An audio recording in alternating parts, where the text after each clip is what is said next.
After a whirlwind marriage to my high school dream guy, he's latched onto me. At City Hall for marriage licenses, Marcus and I registered our marriage. Honey, I'll keep the marriage certificate, Marcus said, taking the marriage certificate from my hand. What did you just call me? I asked him. Wife, he whispered into my ear. Last night was just a one-night stand. We didn't really need to register our marriage. What, you don't want to take responsibility? I quickly pushed him away. I don't. Where are you going? I'll take you. No, thanks, I have plans. After parting ways with Marcus, I went to the hotel to pick up my luggage and headed to the airport. That's right, the airport. I was originally back in the country for medical conferences, so leaving now was a perfectly legitimate reason. Before we continue, please subscribe to this channel and tell us in the comments where you're listening from. The moment I sat on the plane, I felt like I was finally back to reality. So, had I really registered our marriage with Marcus? Or had I not? As I pondered this, I heard a flight attendant's voice from above. Sir, your seat is next to this lady. I looked up to see Marcus's handsome face, thin lips, a prominent nose, deep-set eyes, and, honey, what are you thinking about? He flicked my nose. You, how are you here? He sat down and said to me, afraid you'd run off. Huh? He leaned over to fasten my seatbelt. I saw a few hickeys on his neck. Was that me? Honey, tonight is our wedding night. I quickly pushed him away. This is a plane. Oh, I see. My wife is taking me for granted now that she's got me. If I hadn't chased you so quickly, wouldn't my wife have just tried to slip back to the? I didn't. I wouldn't. Wait, was this really the aloof heartthrob I had a crush on back then? I must still be dreaming. I'll be fine once I wake up. Last night, in Viridian City, at the Grand Hotel, I attended my high school reunion. It had been 12 years since graduation, and this was my first reunion. Not because I was reserved, but because ever since I studied abroad as an exchange student in my sophomore year, I had been living in the. Over the years, besides occasionally returning for medical conferences and taking the opportunity to visit my parents while in town, I had never attended gatherings like this. This morning, I was still at a medical conference in Harbor City. Thinking it had been too long since I'd seen my old classmates, I rushed through my academic presentation and drove 2 hours to Viridian City for the reunion. Grace, is that you? I looked towards the hotel lobby. A tall woman with long, flowing hair walked towards me. My mind raced, trying to figure out, who is she? But unfortunately, it had been too long since graduation. Everyone looked so grown up, and I genuinely didn't recognize them. I only felt like her face looked familiar, but I couldn't recall her name. I could only awkwardly ask, you are? The other person seemed to realize I hadn't recognized her but didn't look too bothered. She replied, I'm Olivia, you sat behind me in class. I remembered the Olivia with the bob haircut and black-rimmed glasses from back then and hugged her happily. Olivia, it's been so long. I didn't recognize you at first. You're so elegant now. Olivia was also very happy. She caught up with me while pulling me into the private dining room. The private dining room wasn't large. Our high school class only had 29 students, and only 20 could make it today. So, the 2 large tables made the private dining room feel quite spacious. I looked around and saw that both the male and female classmates looked grown up. It had been so long since I'd seen them that I barely recognized anyone. I followed Olivia and sat down at a table. Soon, another classmate came over to greet me. This time, it was Chloe. I recognized her. After all, she was the class queen. She wore a burgundy dress, her hair was wavy, and she had large eyes. Back then, she was a legend at Northwood, someone I looked up to.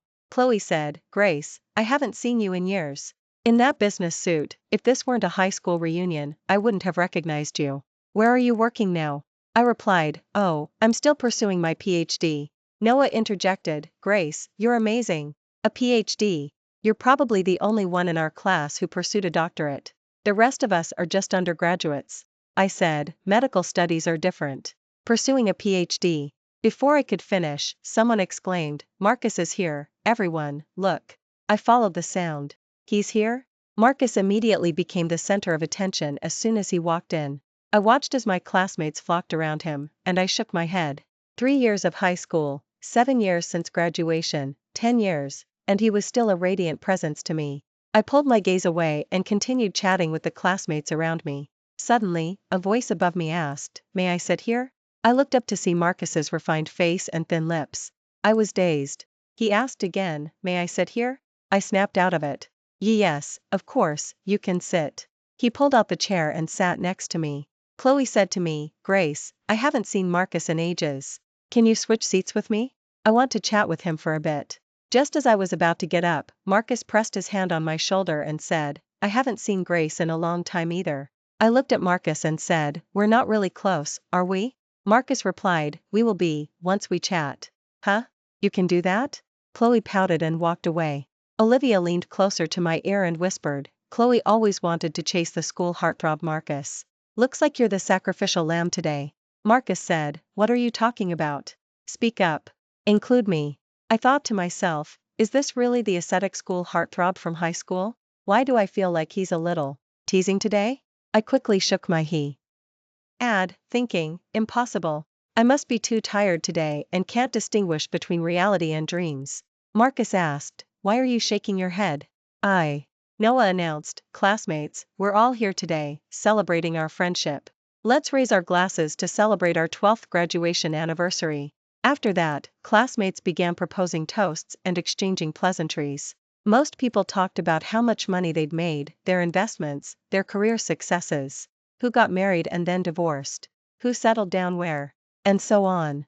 I felt like I didn't have much in common with them, so I just quietly ate my meal. Then, Marcus said, how long has it been since you were last home? I looked up at him, bewildered, unsure what he meant by the question, and just instinctively said, huh? He reached out and touched the corner of my mouth. I quickly pulled away. He smiled and said, you had a crumb. At that moment, I genuinely wanted to disappear. Oh my God, I was reunited with my high school dream guy, and he saw me in such an embarrassing state. At this point, I could only continue eating with my head down. Marcus said, what do you want to eat? I'll get you some. I shook my head, then nodded. Marcus said, I remember you liked spicy food. Is that still true? I nodded. He picked up a piece of spicy chicken. I continued to eat. Have you really not been home all these years? With food in my mouth, I hummed an affirmation. Then I shook my head. I looked at his expression. Why did it seem like he looked doting? No, that's impossible, I must have seen wrong. I quickly said, actually, I occasionally come back, but each time I just visit my parents or attend some medical conferences and then leave. I don't stay long. No wonder I haven't seen you in so many years. Medical school is demanding, so I don't have much time to rest. Oh, I see. I thought you had forgotten me. Us? Was I imagining things? Did he say forgotten me or forgotten us?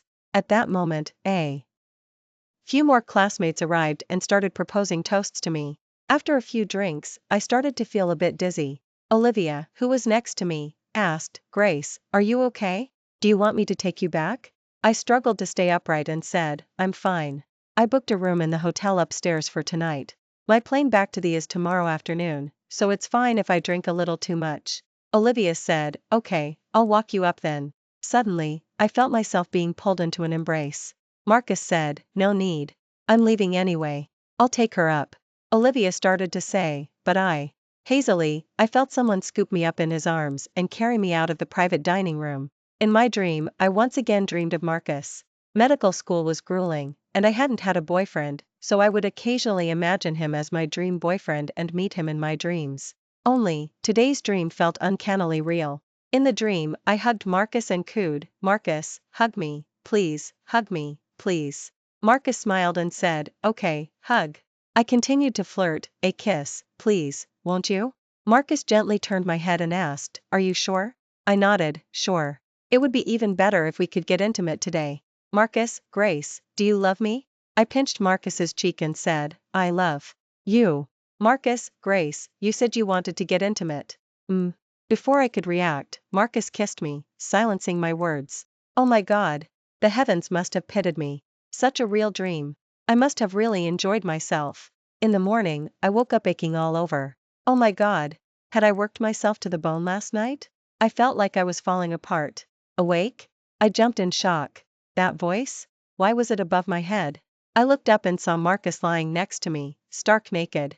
I instantly sobered up. I sputtered, you. I frantically looked at him, then at my stark naked self. I. My mind raced. No way, did I sleep with my dream guy? While I was still in shock, my phone rang. I saw it was Eleanor calling. Shua shua, is your plane this afternoon? I mumbled, ah. Eleanor said, what happened to your voice? I realized my voice was unusually hoarse. I could only tell Eleanor I might have caught a chill from being too tired these past 2 days. Eleanor said, then you need to take care of yourself. William and I won't make it to see you off today, so be careful. Text us when you arrive. I said, okay, and hung up the phone. After hanging up, I saw Marcus, already dressed, sitting by the bed and saying to me, come on, I'll take you to breakfast. I said, no, thanks, you go about your business. Marcus leaned close to me and whispered, what? Going back on your word? I have a recording here. Want to listen? Marcus then opened his phone. I heard, Marcus, I've liked you for 10 years. If you're single, could you marry me? Marcus replied, okay. I thought to myself, I must have gotten up too quickly this morning. If I just take a quick nap, I'll be back to reality. Thinking this, I pulled the blanket up. Marcus hugged me through the blanket and said, what? Does my wife want to play ostrich? I didn't. I wouldn't. I told Marcus, pinch me. Tell me this is a dream. Marcus laughed out loud. He pinched my cheek with his hand and said, does it hurt? It hurts. So, this isn't a dream?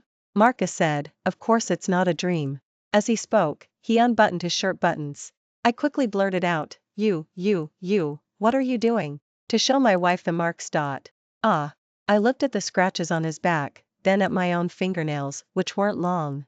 I thought, no way, I always keep my nails so short for surgery, how could I have left marks? He looked at me, stunned, and said, what? Do you need me to help you get ready? I quickly shook my head, grabbed my clothes, and rushed into the bathroom. After getting ready, I don't remember how I had breakfast with Marcus or how he dragged me to City Hall for marriage licenses. I tentatively told Marcus, I didn't bring my ID, so we probably can't register today. With that, I tried to sneak off. Marcus grabbed me and flicked my nose, saying, how long has it been since you were last home? Now you only need an ID to register your marriage. I pulled Marcus and said, don't you need to discuss it with your parents? Or I should call my parents. Marcus put my phone in his pocket and said, those are matters for later. You slept with me last night, and I'm the CEO of a publicly traded company. The media took pictures of me and you last night, so you have to take responsibility for me. I quickly covered Marcus's mouth and said, lower your voice. What? My wife had the guts to do it, but not to own up. What about my reputation? I decided to give in. Didn't we say we'd register our marriage? Hurry up, I have something else to do later.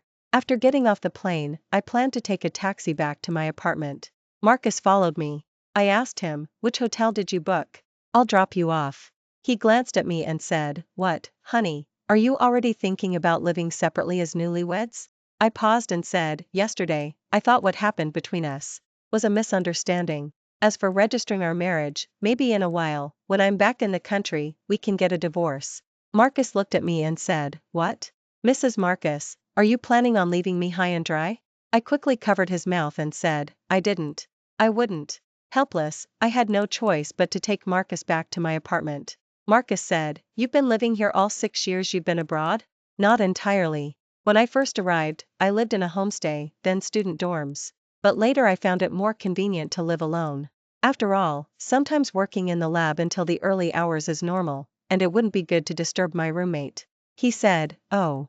He suddenly picked me up, and I gasped, what are you doing? Marcus said, our wedding night. All right. I was very surprised by Marcus's stamina. Regardless, we had both been on a plane for over 10 hours, still jet-lagged, and he lasted until dawn? Oh my god.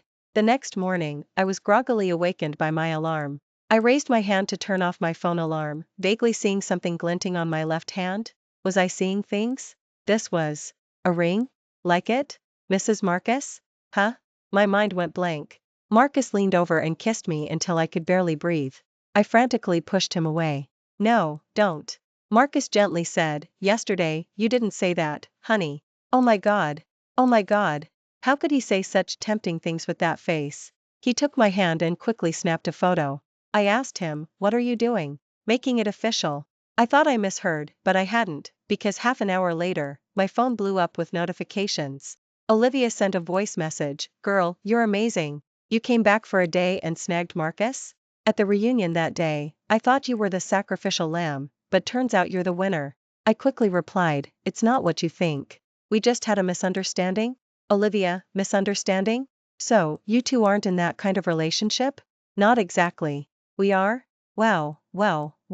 Did I just get some juicy gossip? Vance released an announcement, officially declaring your marriage to Marcus. And you currently hold 10% of Vance shares? Girl, remember me when you're rich. Wait, I'll go check. I won't disturb you and Marcus getting intimate. It's not what I quickly skimmed Vance's announcement. Just then, my mom called. I hurriedly answered, Grace. You've got some nerve. I quickly said, Mom, what did I do? What did you do? Getting married, such a big thing?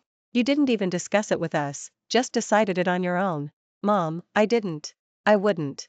Marcus snatched my phone and put it on speakerphone. Mom, I'm Marcus. Grace and I got married a bit hastily and didn't visit you beforehand.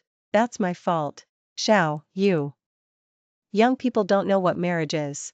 Grace has always been focused on her studies and is quite naive about relationships. We're just worried that you two might regret an impulsive decision in the future. Mom, Grace and I were high school classmates. I've had a crush on her for 10 years. Please don't worry, I wasn't impulsive about her. I've waited for her for a long time. Grace and I are on our honeymoon in these past few days. When we return, I'll come visit you and Dad. Rest assured, I'll take good care of Grace. I've already transferred 10% of Vance shares to her, which has been publicly announced. As for the wedding gift, I'll have Ethan send it over today. If you and Dad have any other concerns, please let me know anytime. After he hung up, I was still dazed. Marcus smiled and flicked my nose again. Honey, what are your plans for today? I pushed him away. Don't flick my nose. My nose isn't that prominent to begin with, it'll be gone if you keep doing that. Then I went to get ready. In the morning, I left to return to the lab and report the situation of the domestic medical conferences to my advisor. Marcus followed me out the door. I said helplessly, I'm going to the lab today. You can go sightseeing. Here's the apartment key. With that, I turned and left. By the time I left the lab, night had fallen. I saw Marcus leaning against the planter across from the lab, smoking a cigarette. I walked over and asked him, Why are you here? Marcus put out his cigarette and naturally took my hand. To take you home. Home? That word was unfamiliar to me. Ever since I studied abroad as an exchange student in my sophomore year, living alone, that place was at most called a room. Now it was home? For the rest of the month, I stuck to my routine, commuting between the lab and the apartment. Every day, Marcus either cleaned the apartment or went out to buy groceries. I asked him, confused, what about your work in China? He casually replied with 2 words. I'm on my honeymoon leave. I said, surprised, honeymoon leave? You, the CEO of Vance, can take honeymoon leave? What, isn't a CEO a human being? Everyone else can take honeymoon leave, why can't I? It's not that you can't, but I mean, you must have so many things to deal with every day. You constantly staying here with me isn't right. He ran to my side and pouted, What? Are you afraid I can't support you? Then, will you support me in the future? She tried to push him away. Ever since we got married, he was always like this, like a big playful dog, constantly hugging me. I said, no, but my PhD stipend is limited. I can only ensure you eat enough, not necessarily eat well. He leaned on me lazily. I'm easy to please. Just give me some food. But getting intimate with you, I'm sure I'll eat well? No, what did he mean by that? He said, eating my wife's, drinking my wife's. What should I do? I want to get intimate with you again now. There was nothing I could do. Ever since Marcus came to the with me, he had been clinging to me constantly for the past month. Well, we had basically tried every corner of my apartment. I don't know why, maybe it was because of my crush filter for him. When it came to him and his body, I just couldn't resist. Days passed unknowingly. It had already been a month since we registered our marriage. Marcus, honey, I have to go back to China for a bit. Be good and wait for me to come back. I said, okay. Note, original text has 2 sections numbered. I will number this 06 for clarity. Time flew by. Marcus had been back in China for a month, and I had returned to my routine life. It was as if Marcus and I weren't together. Sometimes, I kept asking myself if that month, when I met Marcus in China and then he lived with me was like a dream, not quite real. Occasionally, some details would remind me that it was real, like Marcus updating me on his schedule every day. However, there was an 8-hour time difference between us. When he updated me on his schedule, I had no time to reply, or rather, no time to reply. He didn't seem to have too many emotional displays. I just considered it an interlude in my life. Perhaps after a while, when the media buzz dies down, I could divorce Marcus. One day, my advisor called me into his office and told me that a company in China was investing in his project, and the condition for the investment was to build a lab in China. He hoped I would return to China to continue my doctoral research, and I was quite surprised why it absolutely had to be me. My advisor said, "Go back to China. It's your home, you might adapt better there." I thought it was a good idea anyway. I'd be earning my PhD stipend and could see my parents every day. It was a good gig. I handed over my work at the lab boarded a plane, and returned to Viridian City. To my surprise, it was Marcus who picked me up at the airport. I looked at him and asked, how did you know I was coming back? Marcus smiled, took my travel case, and pulled me into his arms, saying, "Picking my wife up to go home, isn't that a perfectly normal thing to do?" Then, he took me to his villa in Viridian City. I said, "Home? Shouldn't my home be with my parents?" Marcus said, "Honey, we've only been apart for a month. Have you forgotten you're married again?" I didn't. I wouldn't. "Honey, we haven't gotten intimate in a long time. Tonight, I quickly pushed him away. "I'm tired today. Besides, you haven't prepared for that here, have you?" Marcus smiled and said, "Okay, I'll let you off the hook tonight." After a few days of rest, I reported to the lab. Only then did I realize that the lab was Vance's investment. But then I thought, what does it matter? I'm earning my living with my skills. Vance is Vance. Marcus had never mentioned any of this to me. Days passed like this. Marcus was very busy with work every day, but no matter how busy he was, he would come home on time every night to eat tea and take walks with me. Sometimes he had business engagements, but he would inform me in advance. I thought he was just projecting an image of a good husband, so I didn't pay too much attention to it. Until one day, Olivia invited me out for a reunion. "Grace, you've been back in China for so long, why haven't you contacted me?" I said, "I got used to living alone abroad. Every day was just the lab, experiments, eating, sleeping, so I'm not much for socializing. Please don't mind." Then she said, "Before, when you were abroad, there was nothing you could do. But now that you're back, you really should interact and communicate more with us. Do you know? Daniel is getting married." "Married? To whom?"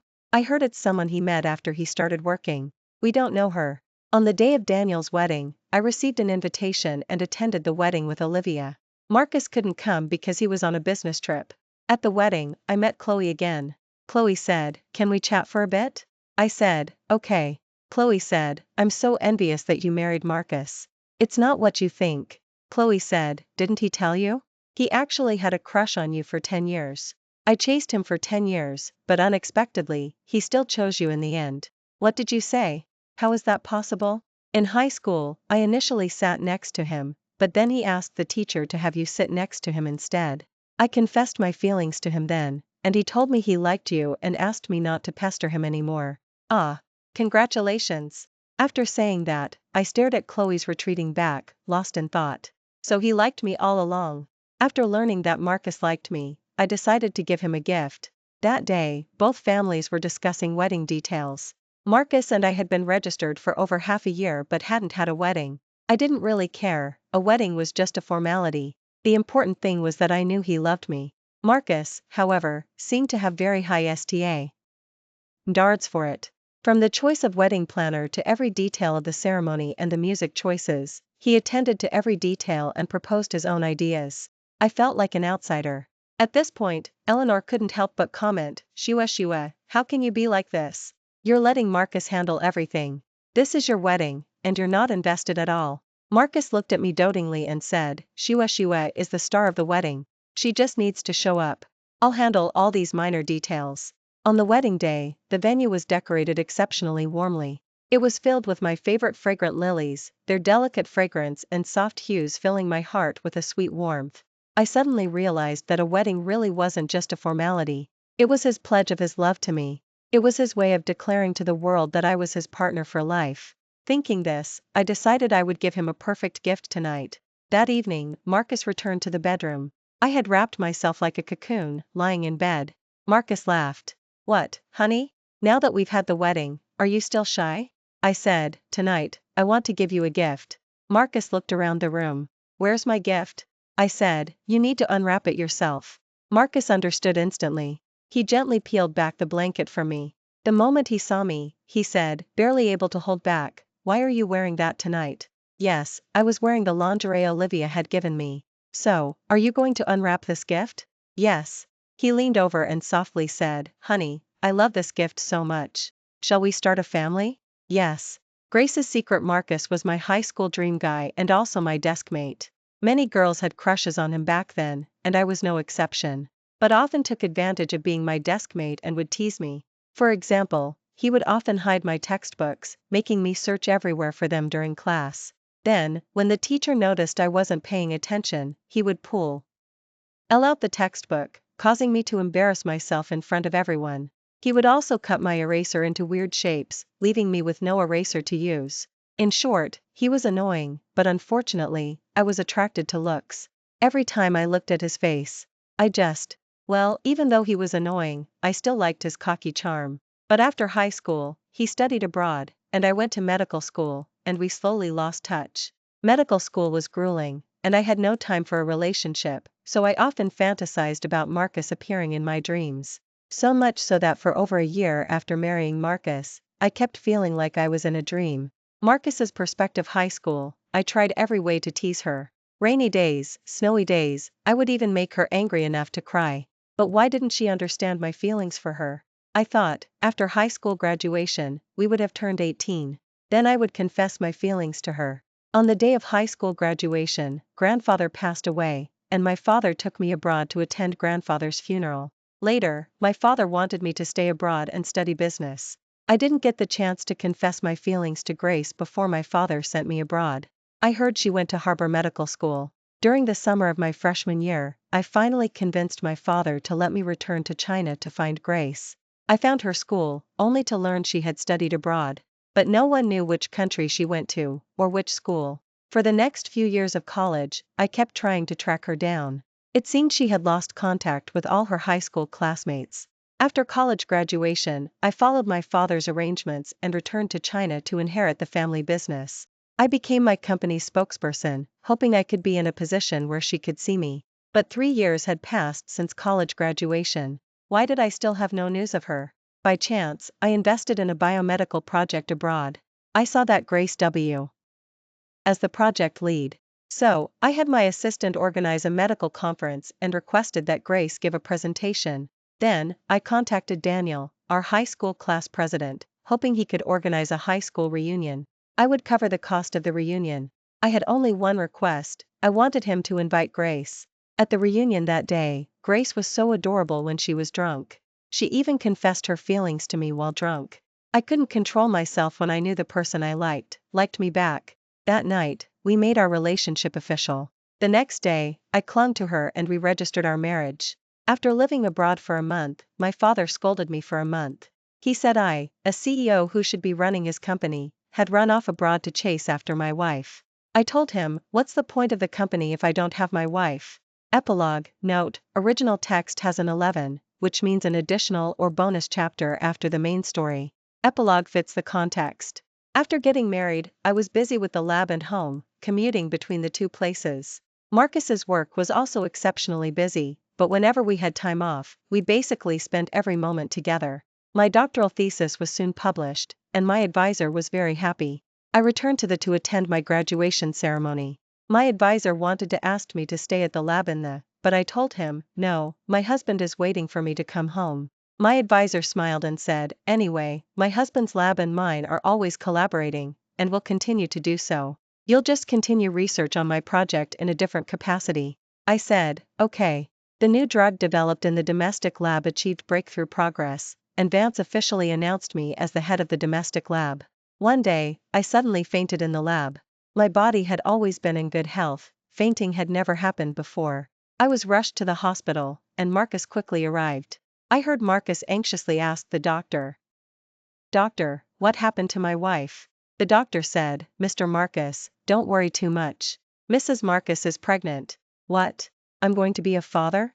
Yes. Your wife is only in early pregnancy, and her body isn't quite adapting. You need to take good care of her and ensure she doesn't overexert herself. Marcus's voice trembled slightly as he said, okay, thank you, doctor. That evening, Marcus took me home. He carefully pulled me into his embrace, stroked my belly, and said, Shua Shua, our baby is coming into our lives. I asked, do you want a boy or a girl? Marcus said, as long as it's ours, I'll love it. Thank you for watching today's story.